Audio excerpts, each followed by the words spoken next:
Jamil Chad, já na linha conosco, também acompanhando os prejuízos causados pelos terremotos na Turquia e na Síria. Infelizmente, falávamos aqui sobre o número de mortos que já passa dos 37 mil e essa dificuldade dos trabalhos pós-desastre, né, Jamil? A gente fala bastante sobre a situação da Turquia, mas na Síria o cenário é muito mais delicado porque estamos falando de um país que já vem colapsado de anos de guerra, com estruturas que já são abaladas.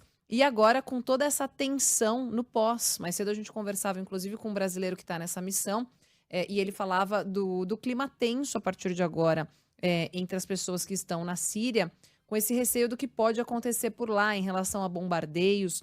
E tudo isso dificulta também o acesso à chegada dessa ajuda humanitária, porque temos vários países empenhados nessas missões, inclusive o Brasil, mas não é tão fácil de se chegar até lá e resgatar possivelmente eventuais vítimas ainda dessa tragédia, corpos, enfim, fazer todo esse trabalho do pós-terremoto, não é isso, Jamil? Bem-vindo, boa tarde, que bom falar com você.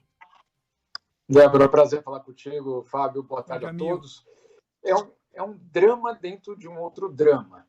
Por quê? Porque nós tivemos aí, obviamente, como você colocou, Débora, mais de 37 mil mortos, é uma destruição absolutamente total de algumas das cidades.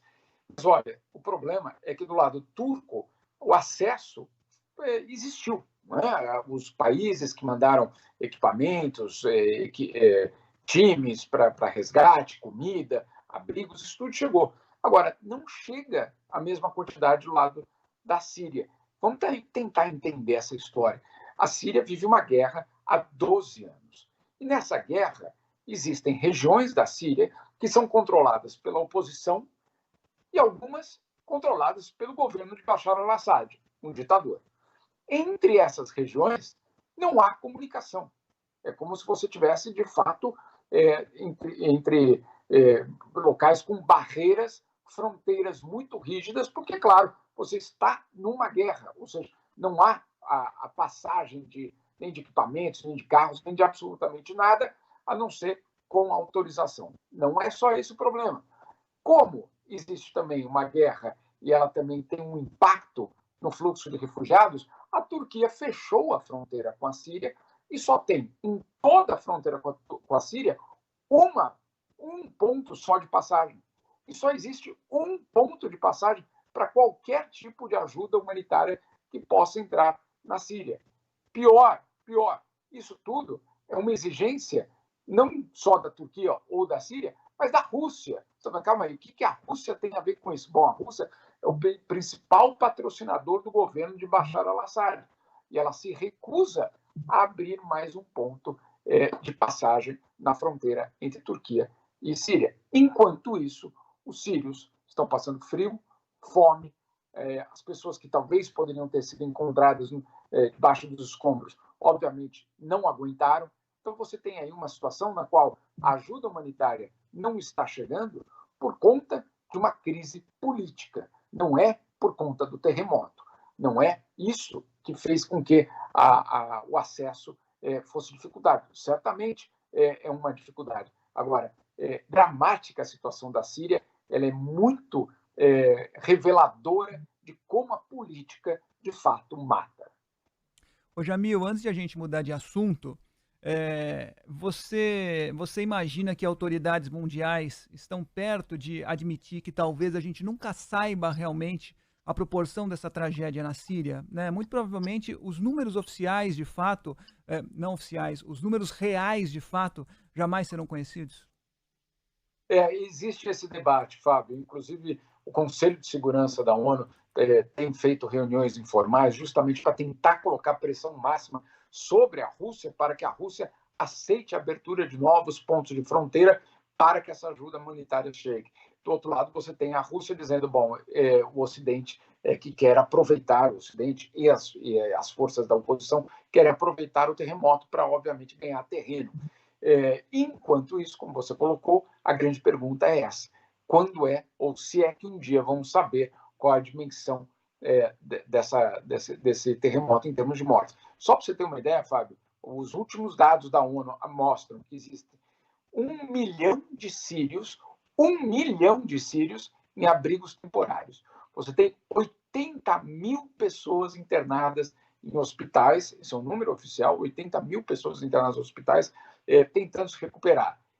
E aí, como você colocou, o número de mortos, 3.500, um número gigantesco, obviamente, mas existe uma grande suspeita de que isso aí é absolutamente irreal, comparando com o que aconteceu do outro lado da fronteira, né, no caso da Turquia, com um número muito maior. Jamil, agora sim, para mudar de assunto, com 4 anos de atraso, Chico Buarque vai receber o prêmio Camões, né? Ele que foi premiado em 2019, não recebeu naquela oportunidade, agora em 2023 em Lisboa vai receber. O Jamil vai relembrar para a gente por que o Chico não recebeu em 2019 e vai contar para a gente agora que finalmente ele vai receber em 2023. Jamil. Essa história é bastante impressionante, porque o Prêmio Camões de Literatura existe desde o final da década de 80, tá? Não é um prêmio novo.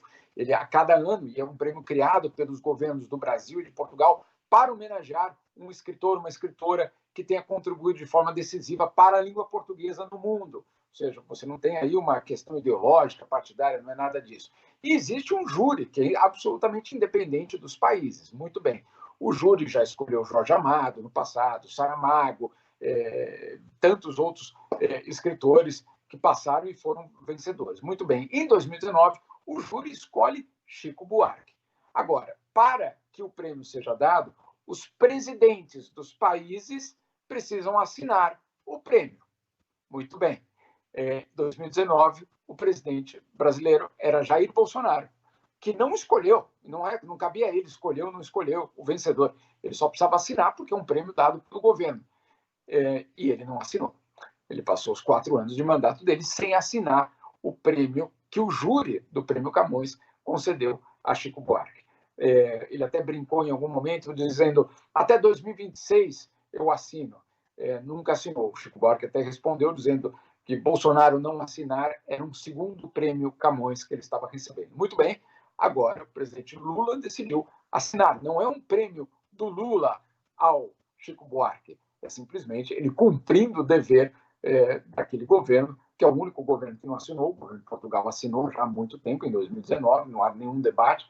Agora, o presidente Lula vai assinar e vai entregar o prêmio a Chico Buarque num evento em Portugal, em Lisboa, no dia 25 de abril. Eu acho que você sabe o que é o dia 25 de abril em Portugal, Fábio. Pois é, né? Uma data extremamente importante para o povo português, né, Jamil? Dia 25 de abril. Aliás, por 4 anos, Jamil, 4 anos, você lembrou bem, eu tinha perdido esse detalhe, né? O Chico chegou a dizer realmente que era um segundo prêmio para ele, né?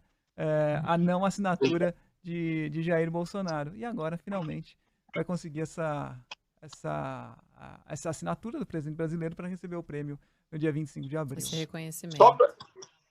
Só para deixar muito claro, esse não é um prêmio do Lula ao Chico Buarque, não tem nenhum tipo de envolvimento nem do presidente Lula, nem do PT, nem de qualquer outro tipo de formação, movimento político. Isso foi um prêmio já dado pelo júri do Prêmio Camões, que depois, viu, Fábio, continuou dando outros prêmios. Quer dizer, o ano seguinte deu para mais um, o outro foi adiante. E os outros aparentemente foram assinados, só teve um que não foi assinado. Ô Jamil, é sempre no dia 25 de abril, né? O dia da Revolução, da Liberdade de Portugal, ou não? Coincidentemente caiu nesse ano? Não era. Na verdade, é um prêmio que, por exemplo, no Brasil foi anunciado pela Biblioteca Nacional em maio. Uhum. Não tem nenhum tipo de relação, mas eles vão usar o aniversário da Revolução dos Cravos em Portugal. Lembrando que Chico tem uma música que fala especificamente daquele momento, bastante emblemática, ainda sob ditadura no Brasil, e ainda naquele momento com a censura sobre as músicas dele. Então, ele tem todo esse contexto também, obviamente, que liga ele a Portugal, a Brasil. E o presidente Lula vai viajar a convite do presidente de Portugal para uma cúpula. Não é que ele vai viajar para isso. É a primeira cúpula entre União Europeia e Brasil em 9 anos. Né? Essa também é um outro detalhe curioso. A primeira vez que vai ter uma cúpula no Brasil, União Europeia, que é o principal parceiro político, basicamente, do Brasil. E aí vai, então, aproveitar essa data para a entrega do prêmio. É isso, muito bom. Jamil, obrigada. E só respondendo aos nossos ouvintes que falaram, mas o que tem no dia 25 de abril? A Só para a gente Revolução, contextualizar exatamente. 25 de abril de 1974, ficou conhecida como a Revolução dos Cravos, ou a Revolução de Abril. Justamente o que colocou foi a data em que foi colocado um fim no regime ditatorial no Estado Novo. Então, é uma data que celebra a revolta dos militares portugueses, denominado Dia da Liberdade, para ficar mais claro para os nossos ouvintes. Jamil Chad também é história aqui no Entre Nós. Jamil. Nome da principal avenida de Lisboa, inclusive, né? Avenida da Exato. Liberdade ali em É Lisboa. isso. Obrigada, viu, Jamil? Lembrando que o Salazar tinha como lema, né, o ditador português, Deus, Pátria e Família. Já ouvi isso em algum lugar. Bom trabalho para você, Jamil. Um beijo. Abraço. Bom dia a todos.